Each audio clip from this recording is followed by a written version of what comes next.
જૂના કાસિયા ગામે બંધ મકાનમાંથી લાખોની મત્તાની ચોરી, તસ્કરો ફરાર। અંકલેશ્વર તાલુકાના નર્મદા કિનારે આવેલા જૂના કાસિયા ગામ સ્કૂલ ફળિયા ખાતે એક બંધ મકાનને નિશાન બનાવી તસ્કરો લાખો રૂપિયાની મત્તાની ચોરી કરી ફરાર થઈ ગયા છે।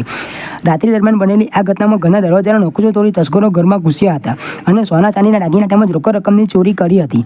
પ્રાથમિક વિગતો મુજબ જૂના કાસિયા ગામના હેતલ વિશાલ પટેલના પતિ નાઇટ શિફ્ટમાં ઝઘડિયા ખાતે નોકરી પર ગયા હોવાથી હેતલબેન તેમના પડોશમાં રહેતા સાસુના ઘરે સુવા ગયા હતા।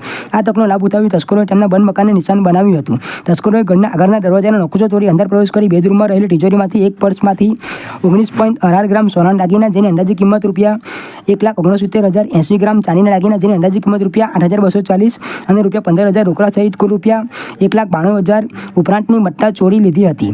સવારે હેતલબેન ઘરે પરત ફરતા ચોરી થઈ હોવાનું માલુમ પડ્યું હતું। આ અંગે તેમણે તાત્કાલિક તેમના પતિ અને અંકલેશ્વર શહેર બી ડિવિઝન પોલીસ મથકે જાણ કરી હતી। માહિતી મળતા જ પોલીસનો કાફલો તાત્કાલિક ઘટના સ્થળે દોડી આવ્યો હતો અને ડોગ સ્ક્વોડ તેમજ FSLની મદદથી તપાસ શરૂ કરી હતી। પોલીસે હેતલબેન પટેલની ફરિયાદના આધારે ગુનો નોંધી વધુ તપાસ હાથ ધરી છે। તસ્કરોને ઝડપી પાડવા માટે જુદી જુદી દિશામાં તપાસ ચાલી રહી છે। નામ વિશાલભાઈ રમેશભાઈ છે। હું જૂના કાસિયા ગામમાં રહું છું। કાલે રાત્રે મારે નાઇટ શિફ્ટમાં નોકરી જવાનું હતું। હું અહીંયાથી 10 વાગે નોકરી જવા માટે નીકળ્યો તો મારી વાઈફ મારી મમ્મી સાથે સુવા ગઈ છે। અહીંયા દરવાજે તાળું મારીને જતી રહી। પછી સવારે મારી વાઈફ અહીંયાથી 6 વાગે જેવું સવારના ઉઠીને આવી તો અંદર જોયું કે તાળું તૂટેલું હતું।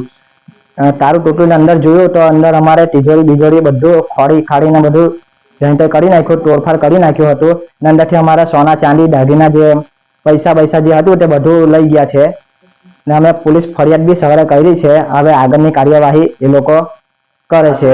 કેટલું સોના ચાંદી હતું એ સાહેબ આશરે દોરો હતો, 3 વીંટી હતી સોનાની, 2 સાંકડા હતા, 2 જોડ બુટ્ટી હતી, 3 જોડ લક્કી હતી। આશરે એની રકમ કેટલી હતી સાહેબ? રકમ તેમ 3 અવડે 3 એક ખડી, 3 સાડા 3